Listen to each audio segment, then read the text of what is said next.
So what's the difference between real combat armor and cosplay armor? Let's take a look at one quick example. So here's two quick examples of real historical armor or combat weight armor versus cosplay, LARP, or reenactment armor.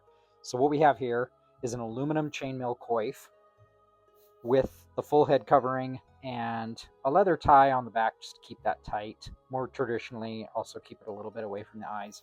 And then here is a more historically accurate version of a chainmail coif or a mail coif. This is actually more historically accurate with the ventail, the ties around the back, and it is made out of steel, mild steel, and then that's riveted, dome riveted, and then flat ring welded, whereas this is riveted aluminum.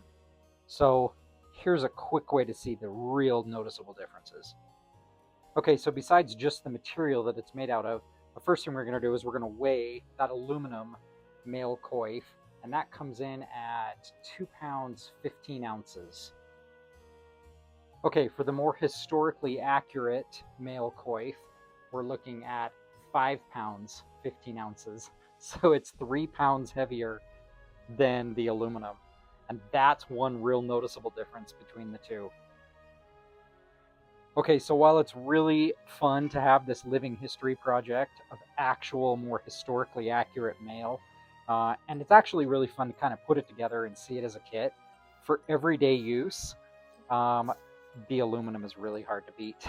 That extra 3 pounds is really noticeable after a full day of wearing it. So if you can find some good aluminum chainmail that is riveted, and you can get it in a color tone that looks a little bit more like the mild steel, then it might be worth pursuing if you're using it for LARP or you're using it for Ren Fair use, or even just like a historical kit, right?